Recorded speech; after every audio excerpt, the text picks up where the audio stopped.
मुख्यमंत्री योगी आदित्यनाथ ने भदोही में 49वें अंतर्राष्ट्रीय कालीन मेला और चौथे कारपेट एक्सपो का उद्घाटन किया। उन्होंने उद्यमियों को अमेरिकी टैरिफ से न घबराने, इसे नए अवसरों के रूप में देखने का भरोसा दिलाया, क्योंकि भारत यूएई और यूके जैसे देशों के साथ मुक्त व्यापार समझौते पर काम कर रहा है। उन्होंने बताया कि कालीन उद्योग 25 से 30 लाख लोगों को रोजगार देता है और 17,000 करोड़ का निर्यात करता है। साथ ही महिला सशक्तिकरण का बड़ा माध्यम बताया। योगी ने कहा, सरकार इस उद्योग को नई ऊंचाइयों पर ले जाने और चुनौतियों के अवसरों में बदलने के लिए प्रतिबद्ध है। उन्होंने लाभार्थियों को ऋण भी प्रदान किए। इंडिया कारपेट एक्सपो का उद्घाटन। ग्लोबल मार्केट में बढ़ी भदोही के कालीन की मांग। 88 देशों में पहुंच रही है भदोही की कालीनें। मुख्यमंत्री योगी आदित्यनाथ ने भदोही में 49वें अंतर्राष्ट्रीय कालीन मेला और चौथे कारपेट एक्सपो का शुभारंभ किया। इस अवसर पर उन्होंने देश विदेश से आए कालीन उद्यमियों और निर्यातकों के साथ बात करते हुए उन्हें भरोसा दिलाया कि प्रदेश सरकार हर स्थिति में उनके साथ खड़ी है। मुख्यमंत्री ने इस अवसर पर कई योजनाओं के लाभार्थियों को ऋण प्रदान किया। इनमें अमित कुमार को ओडीओपी के अंतर्गत कालीन उद्योग के लिए 2 करोड़ का ऋण प्रदान किया गया। मुख्यमंत्री ने 55 सालों से कालीन उद्योग की सेवा करने वाले रवि पटेरिया को भी सम्मानित किया, जिनकी कंपनी 145 वर्ष से कालीन निर्माण का कार्य कर रही है। रवि पटेरिया का नाम विश्व की सबसे बड़ी कालीन बनाने के लिए गिनीज वर्ल्ड रिकॉर्ड्स में शामिल है। इस दौरान मुख्यमंत्री ने कहा कि अमेरिकी टैरिफ से घबराने की जरूरत नहीं है, बल्कि हमारे लिए नए अवसरों के द्वार खोलने का समय है। कार्यक्रम में मुख्यमंत्री योगी ने कहा कि जब भी चुनौतियां आती हैं, वे अपने साथ अवसर भी लाती हैं। आज मैं स्वयं भी आपके पास इसलिए भी आया हूं, क्योंकि आप में से बहुत सारे लोग इस बात को लेकर चिंतित हैं कि यूएस के टैरिफ के कारण क्या स्थिति पैदा होगी। मेरा यह मानना है कि जब चुनौती होती है तो वो आपके लिए नए अवसर प्रदान करती है, और उस नए अवसर के लिए आपको अपने आप को तैयार रखना होगा। वो नया अवसर आपके लिए है जो आप भारत सरकार ने तेजी के साथ रिफॉर्म करने प्रारंभ किए हैं।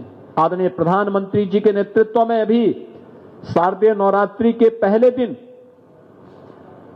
टैरिफ रिफॉर्म की घोषणा न केवल करके बल्कि उसे इंप्लीमेंट भी किया गया। आज आपने देखा होगा, जो रॉ मटेरियल में पहले आपको जीएसटी 12 से 18% देना होता था, आज उसको भी 5% तक लाने के लिए सरकार ने कार्रवाई को आगे बढ़ाया।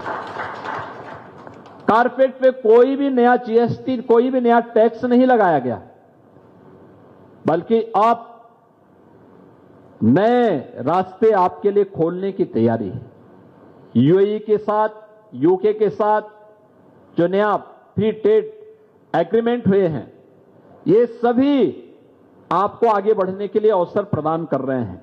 और उत्तर प्रदेश के अंदर अपने उद्योग को पुनर्जीवित करने के लिए, चाहे वह भदोही का कारपेट का हो, चाहे वह फिरोजाबाद का ग्लास का उद्योग हो, चाहे वह मुरादाबाद का ब्रॉस का हो, या फिर अलग अलग जनपद में जो ये तमाम प्रकार के हमारे उद्योग पहले से हैं, जिसमें लाखों लोग नौकरी और रोजगार प्राप्त कर रहे हैं। 49वां अंतर्राष्ट्रीय कालीन मेला। ग्लोबल मार्केट में बढ़ी है भदोही के कालीन की मांग। 11 साल पहले कारपेट उद्योग बंदी के कगार पर था। पीएम के नेतृत्व में भदोही, मिर्जापुर और वाराणसी के कारपेट क्लस्टर को ऊर्जा मिली। भदोही को केंद्र बनाकर कारपेट एक्सपो मार्ट की स्थापना की गई।